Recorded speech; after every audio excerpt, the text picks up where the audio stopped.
किसी भी संत को या किसी महापुरुष के बारे में गलत बोलते हैं उनकी खाल में घुस भर दो।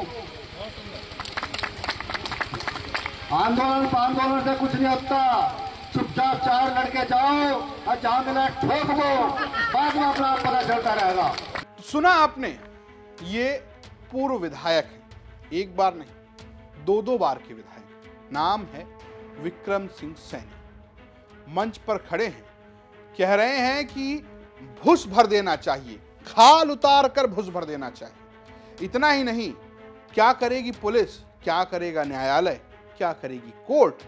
एक काम कीजिए, चार लोग जाइए और ठोक दीजिए। ये जिस संदर्भ में बात हो रही है वो संदर्भ जुड़ा है समाजवादी पार्टी के दलित सांसद रामजी लाल सुमन से। जी हां, वही रामजी लाल सुमन जिन्होंने राज्यसभा में राणा सांगा को लेकर एक बयान दिया जो विवादित था, और इस विवादित बयान को लेकर करनी सेना समेत तमाम संगठन प्रदर्शन कर रहे हैं। यहां तक कि आगरा में उनके घर पर एक बार करनी सेना के लोग हमला भी बोलकर आ चुके हैं। बात यहां तक तो ठीक थी, लेकिन बीजेपी के विधायक को लगता है कि ऐसे काम नहीं चलेगा। गांधी जी के चरखे से देश को आजादी नहीं मिली है, ये मिली है गोली से, तो गोली चलनी चाहिए। खुद नहीं चलाएंगे, किन्हीं चार लोगों को जाना चाहिए, चार लड़कों को जाना चाहिए और वो जाएं और ठोक कर आ जाएं। बाकी मुकदमा क्या है वो तो पूर्व विधायक जी देख लेंगे। किसी भी संत को या किसी महापुरुष के बारे में गलत बोलते हैं उनकी खाल में घुस भर दो। आंदोलन से कुछ नहीं होता, चुपचाप चार लड़के जाओ और जहां मिला ठोक दो, बाद में अपना पता चलता रहेगा। मुकदमे से डरने की आवश्यकता नहीं है। देश आजाद वैसे ही नहीं हुआ, अंग्रेजों को ठोका तब भागे। महात्मा गांधी के सत्याग्रह आंदोलन से चरखा चलाने से देश आजाद नहीं हुआ। अगर ऐसे चरखा चलाने से देश आजाद हो या दुश्मन डरता हो तो चीन की सीमा पर लाखों करोड़ों चरखे रख देंगे, भाई चलाओ जाओ, और ये भागो जाएंगे दुश्मन। गोली चलाने से, मारने से, मरने से डरता है दुश्मन, वैसे कोई नहीं डरता। रामटीला ग्राउंड में साक्षी वेलफेयर समाज सेवी संगठन का एक वार्षिक कार्यक्रम था। बात वेलफेयर की थी।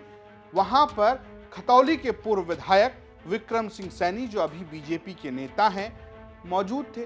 मंच पर उन्होंने बोला, होता है कई बार नेता लोग मंच पर चढ़ जाते हैं, भावुकता में बोल देते हैं, तो सवाल यह है कि क्या नीचे आकर उन्हें पछतावा हो गया? क्या उनको लगा कि उन्होंने कुछ गलत बोल दिया है? क्या उन्होंने ऐसा बोल दिया है जो नहीं बोलना चाहिए था? क्या एक दलित सांसद को सरेआम मंच से गोली मारने की धमकी दे देना या उकसा देना लोगों को, क्या ये सही है? नीचे भी जब सवाल पूछा गया तो बोले है कुछ नहीं, चार लोग जाइए, ठोक कर आइए, मुकदमा होगा तो हम देखेंगे। अभी कहा कि जो महापुरुषों के विषय में गलत बोलेगा, चार व्यक्ति जाओ और ठोक दो। बिल्कुल ठोक देना चाहिए भाई, ये आंदोलन करने से कोई फायदा नहीं। चार मजबूत से लड़के जाओ और साले को ठोक पीट के आओ, तब जो होगा देखी जाएगी। भाई हमारे जो हिंदू महापुरुष है उनके बारे में कोई गलत बोल रहा है, वो बर्दाश्त नहीं होने का। तो ये क्या कानून के विरुद्ध नहीं होगा? क्या विरोध होता, जो गलत बोल रहा ठोक दो, जो भाई मुकदमा होगा वो भी देखी जाएगी। विधायक जी को ना कानून की परवाह है, ना पुलिस की परवाह है, ना सरकार की परवाह है और किसी चीज की परवाह नहीं। उनका यह कहना है कि ये सब नागवारा है। उनको तो ये भी लगता है कि इस देश की आजादी मोहनदास करमचंद गांधी ने नहीं दिलवाई, बल्कि कुछ बंदूकधारियों ने दिलवाई। उनका तो ये भी कहना है कि जाइए चाइना के बॉर्डर पर चरखा चलाइए। दुश्मन हैं रामजी लाल सुमन, इसलिए उन्हें ठोक देना चाहिए।